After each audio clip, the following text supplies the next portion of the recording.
এবার দেখা মাত্রই হামলা চালাচ্ছে ইরান। ইরানকে খেপিয়ে বড় বিপদে যুক্তরাষ্ট্র। ইরান হবে মার্কিন সেনাদের গোরস্থান, জীবিত ফেরা কঠিন। ইরানের সামনে হাঁটু গেড়ে বসবে আমেরিকা। ইরান ইস্যুতে মার্কিন গোমর ফাঁস, কার কথায় ইরানে হামলা করেছে ট্রাম্প।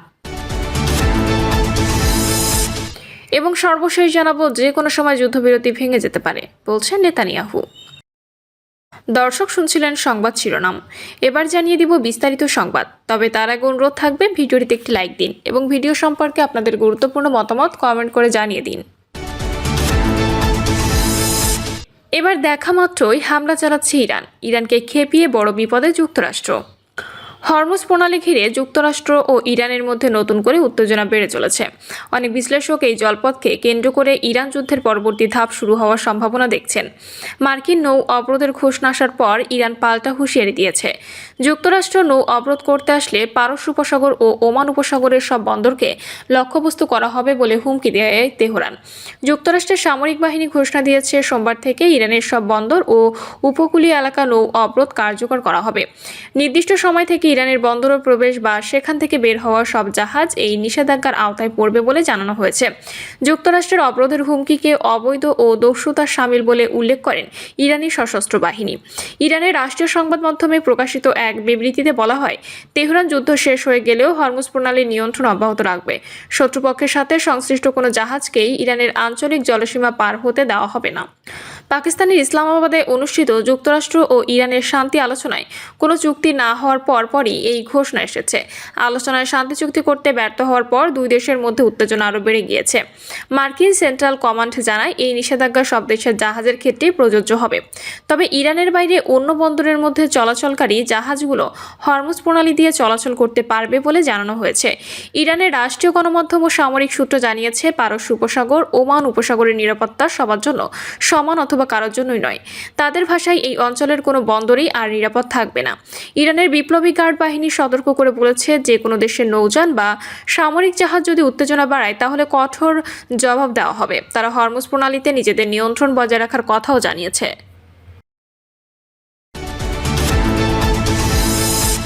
ইরান হবে মার্কিন সেনাদের গোরস্থান, জীবিত ফেরা কঠিন। ইরানের সামনে হাঁটু গেড়ে বসবে আমেরিকা। হোয়াইট হাউসের হুঙ্কার আর তেহরানের আপোষহীন অবস্থান পরিস্থিতি জটিল থেকে আরও জটিলতর হচ্ছে। ইসলামাবাদে শান্তি আলোচনা ভেস্তে যাওয়ার পর থেকেই ইরানকে ঘিরে নতুন অনিশ্চয়তা তৈরি হয়েছে। তবে কি ইরান হতে চলেছে মার্কিন সেনাদের জন্য নতুন এক কবরস্থান? ইসলামাবাদে দীর্ঘ প্রতীক্ষিত শান্তি আলোচনা যখন ব্যর্থ হলো, তখনই শুরু হলো আসল সংঘাত। প্রেসিডেন্ট ডোনাল্ড ট্রাম্প স্পষ্ট জানিয়ে দিয়েছে, পারস্য উপসাগরের প্রাণকেন্দ্র হরমুজ প্রণালী এখন থেকে সম্পূর্ণ মার্কিন ব্লকেডের অধীনে কোনো জাহাজ আর ইরানের জলসময় ঢুকতে পারবে না, বেরোতেও পারবে না। কিন্তু ইরানকে হাত গুটিয়ে বসে থাকতে তেহরান স্পষ্ট জানিয়ে দিয়েছে, ইউরেনিয়াম সমৃদ্ধকরণ তারা থামাবে না। এদিকে ইতিহাস সাক্ষী আছে, বড় বড় যুদ্ধের ভাগ্য নির্ধারণ করেছে আবহাওয়া। নেপোলিয়ন বোনাপার্ট থেকে শুরু করে ডলাফেট, সবাইকে হাঁটু গেড়ে বসতে হয়েছিল রাশিয়ার হাড় কাঁপানো শীতের কাছে। আর এবার মার্কিন সেনাদের জন্য বড় চ্যালেঞ্জ হয়ে দাঁড়িয়েছে ইরানের প্রকৃতি। শুধু মিসাইল বা ড্রোন নয়, হোয়াইট হাউসের প্রধান শত্রু এখন ইরানের আগুন ছড়া গরম। এপ্রিলের শেষ থেকে ইরানের মরু অঞ্চলে শুরু হয় আগুনের খেলা। মার্কিন মেরিন সেনারা যখন 50 পাউন্ড ওজনে রণসজ্জা নিয়ে সেখানে নামবেন, তখন তাদের শরীরে তাপমাত্রা নিয়ন্ত্রণ করাই হয়ে পড়বে দায়। বিশেষজ্ঞরা বলছেন, মে-জুন মাসে ইরানের তাপমাত্রা 53 ডিগ্রি সেলসিয়াস ছাড়িয়ে যায়। এটি কোনো যুদ্ধক্ষেত্র নয়, যেন এক জীবন্ত নরক। যুদ্ধের ময়দানে যখন তাপমাত্রা বাড়ে, তখন শুধু মানুষ নয়, হার মানে যন্ত্র। জানা যাচ্ছে, জুন-জুলাইয়ের গরমে মার্কিন সামরিক জানানের ভেতরের তাপমাত্রা 80 ডিগ্রি সেলসিয়াসে পৌঁছে যেতে পারে। এতে ইলেকট্রনিক সেন্সর বিকল হয়ে পড়বে, গলে যেতে পারে রাবারের যন্ত্রাংশ। এমনকি ড্রোন বা মিসাইলের গাইডেন্স সিস্টেমও এই তাপদাহে কাজ করা বন্ধ করে দিতে পারে। আবার পানির নিচেও পাতা রয়েছে ইরানের ভয়ঙ্কর জাল। হরমুজ প্রণালীর তলদেশে বিছানো রয়েছে ইরানের নেভিল মাইন।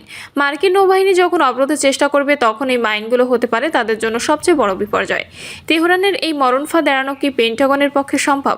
সামনে আসছে সেই 1274 সালের কথা। কুবলাই খানের বিশাল মঙ্গল বাহিনী যখন জাপান আক্রমণ করেছিল তখন প্রকৃতির এক ঝড়ে ধ্বংস হয়ে গিয়েছিল তাদের সব জাহাজ। জাপানিরা একে নাম দিয়েছিল কামিকাজে বা ঐশ্বরিক বাতাস, আর ইরানের মরুঝড় আর দাবুদাহি মার্কিন বাহিনীর জন্য আধুনিক কামিকাজে হয়ে উঠবে। এর মাঝেই নেপথ্যে বাজছে অন্য সুর। শোনা যাচ্ছে শান্তি আলোচনা চলাকালীন বেনিয়ামিন নেতানিয়াহুর একটি ফোন কল জেরিফন্সের মাধ্যমে বদলে দিয়েছে সব সমীকরণ। নেপথ্যে রাজনীতি কি ইরানকে একঘরে করার নীল নকশা, নাকি আমেরিকাকে দীর্ঘস্থায়ী যুদ্ধে ঠেলে দেওয়ার পরিকল্পনা? ইরান ইস্যুতে মার্কিন গোমর ফাঁস, কার কথায় ইরানে হামলা করেছে ট্রাম্প? মধ্যপ্রাচ্যের আকাশে যুদ্ধের কালো মেঘ ঘনীভূত, আর সেই মেঘের পেছনে স্পষ্ট হয়ে উঠেছে এক কঠিন বাস্তবতা। ইরানের বিরুদ্ধে আমেরিকার এই আগ্রাসন কি সত্যি আমেরিকার নিজস্ব সিদ্ধান্ত, নাকি এটি অন্য কারো স্বার্থের প্রতিফলন? মার্কিন প্রেসিডেন্ট ডোনাল্ড ট্রাম্পের নির্দেশে চালানো হামলায় যেখানে শিশুদের রক্ত ঝরেছে, শহর ধ্বংসস্তূপে পরিণত হয়েছে, সেটি এখন প্রশ্নের মুখে। বিশ্লেষকরা বলছেন এটি শুধু একটি যুদ্ধ নয়, এটি প্রমাণ করে আমেরিকা পররাষ্ট্রনীতি নিয়ন্ত্রণ করছে অন্য কেউ। 28শে ফেব্রুয়ারি হঠাৎ করে শুরু হয় ইসরায়েল আমেরিকা জোটের সামরিক অভিযান অপারেশন এপিক ফিউরি। হামলার লক্ষ্য ইসরায়েলের সামরিক ও রাজনৈতিক নেতৃত্ব। ট্রাম্প দাবি করেন ইরান নাকি আমেরিকায় হামলার প্রস্তুতি নিচ্ছিল, কিন্তু সেই দাবির পক্ষে কোনো শক্ত প্রমাণ সামনে আসেনি। বরং হামলার ধরন, লক্ষ্যবস্তু বিশ্লেষণ করে দেখা যায় এটি ছিল পরিকল্পিত আগ্রাসন, যার লক্ষ্য ছিল ইরানের প্রতিরক্ষা সক্ষমতা ভেঙে দেওয়া। তাহলে প্রশ্ন উঠছে, এই যুদ্ধের পেছনে আসল শক্তিকে? বিশ্লেষকরা বলছেন ইসরায়েলের নিরাপত্তা ও আধিপত্য প্রতিষ্ঠাই ছিল এই হামলার মূল উদ্দেশ্য। কারণ ইরান দীর্ঘদিন ধরে মধ্যপ্রাচ্য ইসরায়েলের সবচেয়ে বড় প্রতিদ্বন্দ্বী। অভিযোগ উঠেছে ওয়াশিংটন এখন আর স্বাধীনভাবে সিদ্ধান্ত নিচ্ছে না, বরং তেল আবিবের কৌশল অনুসরণ করছে, অর্থাৎ আমেরিকার সামরিক শক্তি ব্যবহৃত হচ্ছে অন্য একটি রাষ্ট্রের ভূ রাজনৈতিক লক্ষ্য পূরণে। ট্রাম্পের ঘনিষ্ঠ উপদেষ্টারা স্টিভ উইটকফ, জেরেড কুশনার, পিট হেগসেথ, মার্কো রুবিও তাকে বোঝান ইরান হামলা চালাতে যাচ্ছে, কিন্তু পরে উঠে আসে চাঞ্চল্যকর তথ্য। এই তথাকথিত গোয়েন্দা তথ্য ছিল প্রশ্নবিদ্ধ। কিছু প্রতিবেদনে বলা হয় ট্রাম্পের ব্যক্তিগত ভয়, বিশেষ করে হত্যাচেষ্টার আশঙ্কাকে কাজে লাগানো হয়েছে, অর্থাৎ একটি ভীতিকর বর্ণনা তৈরি করে ট্রাম্পকে যুদ্ধের দিকে ঠেলে দেওয়া হয়েছে। ট্রাম্পের উপদেষ্টাদের দিকে তাকালে একটি বিষয় স্পষ্ট হয়ে ওঠে। তাদের অনেকেই ইসরায়েলপন্থী নীতির প্রবল সমর্থক। জেনেট কুশনার মধ্যপ্রাচ্য নীতির প্রধান স্থপতি, মার্কো রুবিও দীর্ঘদিন ধরে ইসরায়েলের পক্ষে সক্রিয়, পিট হেগসেথ খ্রিস্টান জার্নিস্ট মতাদর্শে বিশ্বাসী। এই নেটওয়ার্কের প্রভাবে কি গৃহীত হয়েছে যুদ্ধের সিদ্ধান্ত? এই প্রশ্ন এখন আরও জোরালো হচ্ছে। এই প্রভাব নতুন নয়, দশকের পর দশক ধরে তৈরি হয়েছে। সিআইএ এর সাবেক কর্মকর্তা জেমস অ্যাঞ্জেলটনের সময় থেকে আমেরিকা ও ইসরায়েলের গোয়েন্দা সম্পর্ক গভীর হয়। পরবর্তীতে গুপ্তচর বৃত্তি, তথ্য ফাঁস এবং পারমাণবিক কর্মসূচি নিয়ে নানা বিতর্ক সামনে আসে। 1970-এর দশকে মার্কিন সিনেটর উইলিয়াম ফুলব্রাইট সতর্ক করেছিলেন আমেরিকার নীতি নির্ধারণে অতিরিক্ত প্রভাব পড়ছে ইসরায়েলে। ইরানের বিরুদ্ধে হামলা শুধু একটি সামরিক পদক্ষেপ নয়, এটি ক্ষমতার কাঠামোর প্রতিফলন। যে কোনো সময় যুদ্ধবিরতি ভেঙে যেতে পারে, বলছে নেতানিয়াহু। যুক্তরাষ্ট্র ইসরায়েলের মধ্যে চলমান যুদ্ধবিরতি যে কোনো মুহূর্তে ভেঙে যেতে পারে বলে মন্তব্য করেছেন ইসরায়েলের প্রধানমন্ত্রী বেনিয়ামিন নেতানিয়াহু। নেতানিয়াহু বলেন, পাকিস্তান ইরানের সঙ্গে আলোচনা শেষে দেশে ফেরার পথে যুক্তরাষ্ট্রের ভাইস প্রেসিডেন্ট জেডি ভ্যান্স তাকে সার্বিক পরিস্থিতি বুঝিয়ে বলেছেন। তার মতে ইরান আলোচনায় অংশ নেওয়ার শর্ত ভঙ্গ করেছে। মার্কিন প্রতিনিধিরা ইরানকে যুদ্ধবিরতি মেনে নিয়ে হরমুজ প্রণালী সম্পূর্ণরূপে খুলে দেওয়ার শর্ত দিয়েছিল, তবে তা মেনে নেয়নি ইরান।